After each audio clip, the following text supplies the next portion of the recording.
Kasih karunia dan damai sejahtera Allah Bapa kita dan anaknya Tuhan Yesus Kristus menyertai saudara.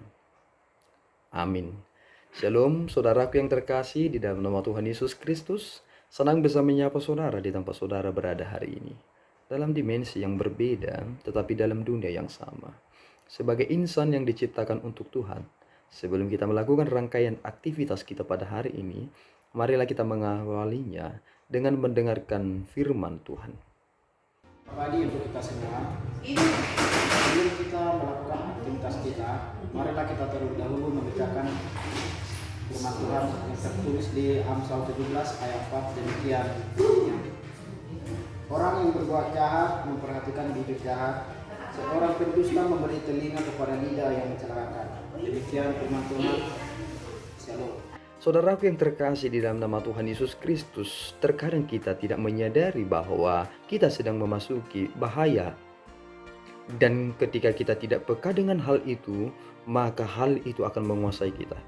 Bahaya yang saya katakan adalah cara kita untuk memperhatikan dan cara kita untuk memberi telinga kita untuk mendengar.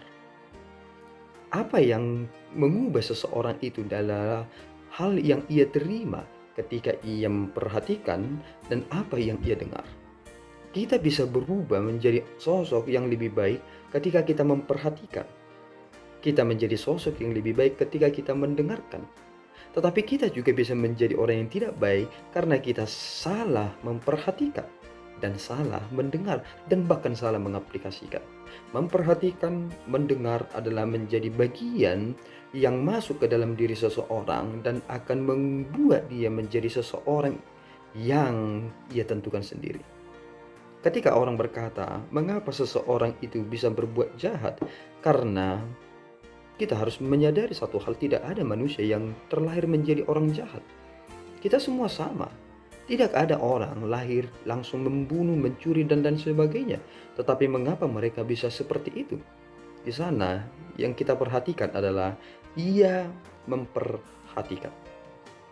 Ketika dia memperhatikan orang jahat dan ia tidak memutuskan apa yang ia harus lakukan, ia terus memperhatikan, dan tanpa ia sadari, ia juga bisa menjadi orang yang berbuat jahat.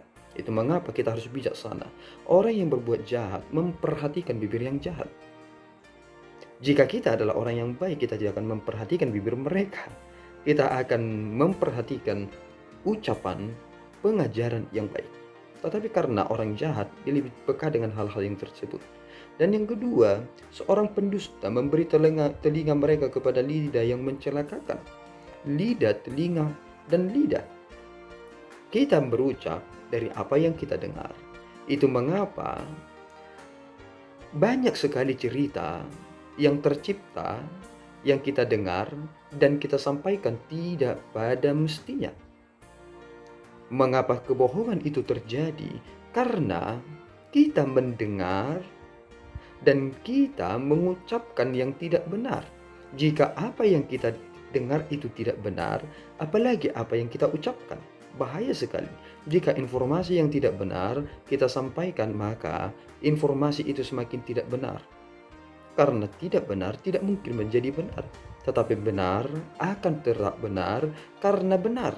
Tetapi yang tidak benar tidak akan menjadi benar karena tidak benar. Itulah cara kita mendengarkan sesuatu.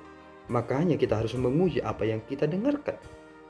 Kita harus menguji apa yang kita lihat. Jangan ketika kita melihat sesuatu langsung kita kerjakan. Kita harus memperhatikan ini sungguh-sungguh. Mengapa? Kita butuh pribadi yang tetap konsisten dan baik. Meskipun aku telah melihat banyak hal, tetapi aku menjadi pribadi yang konsisten berada di dalam jalan Tuhan. Meskipun aku telah mendengar banyak hal, aku menguji apa yang aku dengar supaya aku konsisten dalam pemberitaanku. Itu mengapa murid-murid Yesus berkata, kami adalah saksi-saksi Dia yang telah mati bagi kamu. Kami melihat itu kebenaran dan kami memberitakan itu kebenaran. Oleh karena itu saudaraku yang terkasih, perhatikanlah dengan baik dan dengarkan dengan baik, maka tentukan hidup saudara. Di sanalah letak kebijaksanaan itu terjadi, dan izinkan Roh Kudus menuntun saudara supaya menjadi lebih baik. Tuhan Yesus memberkati kita berdua. Ya Tuhan, kami bersyukur atas berkat-Mu. Terima kasih atas firman yang boleh kami dengarkan hari ini. Engkau telah mengajar kami supaya kami mengerti bahwa perhatian pendengaran kami sangat penting untuk keberadaan kami. Tolong kami Tuhan, supaya kami menjadi pribadi yang berkualitas yang baik, dan kami meneladani teladan Kristus dalam kehidupan kami. Ampunkan dosa dan kekurangan kami Bapa dalam Yesus. Kami berdoa dan mengucap syukur. Anugerah Tuhan kita Yesus Kristus, kasih setia Allah Bapa, dan persekutuan Roh Kudus menyertai saudara. Amin. Tuhan Yesus memberkati.